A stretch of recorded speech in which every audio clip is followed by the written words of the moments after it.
My name is Alexandra Nodarse, and today I will be discussing forced child labor, more specifically, goods sold in the U.S.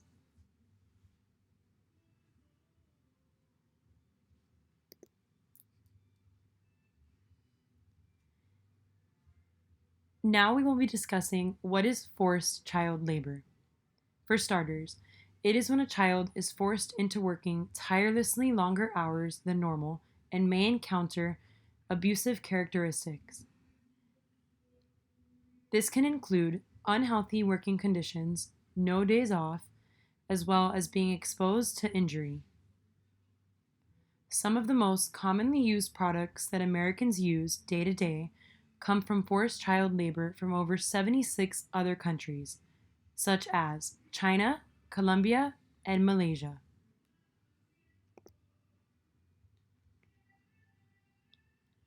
One of the most common products that are used from child labor are toys for U.S. children. One of the most common items produced by child labor are toys. According to the Bureau of International Labor Affairs, China is the leading producer of forced child labor with the production of toys. These children are trapped and forced to work days and nights tirelessly without adequate care or compensation. Many of these children age from 6 to 12 years old. But in common cases, there have been times where the children are under the age of 6 and can even start at ages of 4.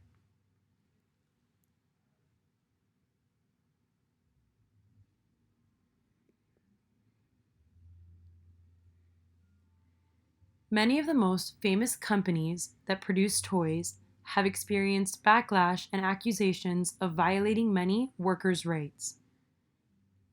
Some of these examples are Barbie, Fisher-Price, Disney, Crayola, and Hasbro.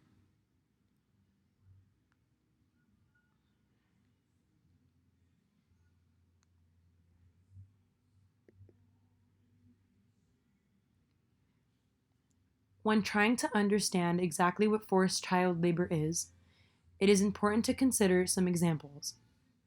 A popular example is a 13-year-old girl said she worked for 28 days a month, beginning at 7 a.m. and never finishing before 10 p.m. This is unacceptable for any person to work, especially a young child at the age of 13.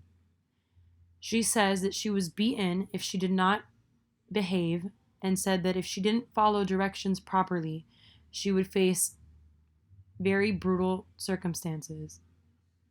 She is not compensated year round, and if she is deserving, she will be paid a minimal wage at the end of the year. If she is injured on the job, she is let go and not compensated at all. These working conditions are horrible, and there is often mold and other health risks in the factories. Most of these children sleep at the factories when they are not working tireless hours.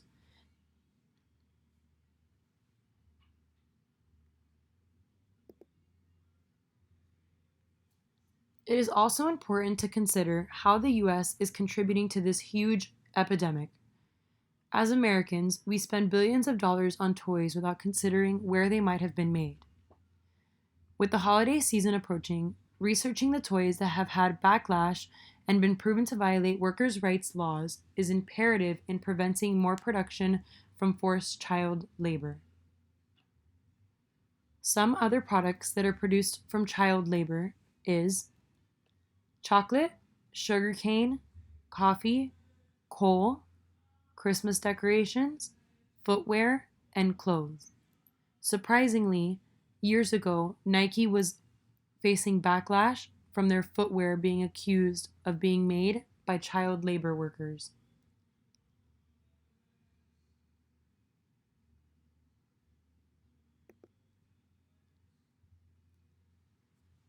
Considering the things that you can do may be the difference between life and death for one of these child labor workers.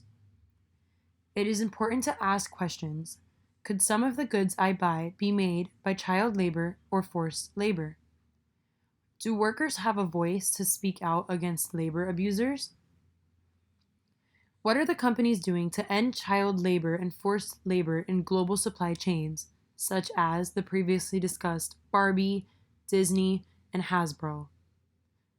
What are governments doing to combat child labor and forced labor? Another big option would be to take action. Empower yourself with knowledge and download USDOL's Sweat and Toil and Comply chain apps.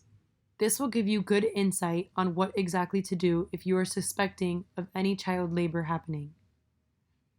Make your voice heard by spreading the word among friends, family, and the companies you buy from and invest in. Show your support for organizations that are working to end these abuses. Another big change that you can help is by demanding change. Advocate for a world in which workers everywhere can raise their voices against child labor, forced labor, and other abuses. Companies make serious commitments to ensure that global supply chains are free of products made by child labor and forced labor. Your investments have a positive social impact by promoting responsible labor practices. Governments work vigorously to adopt the country-specific suggested actions in USDOL's findings on the worst forms of child labor. Staying educated and raising awareness of other forms of child labor is also important in making sure that we stop this epidemic.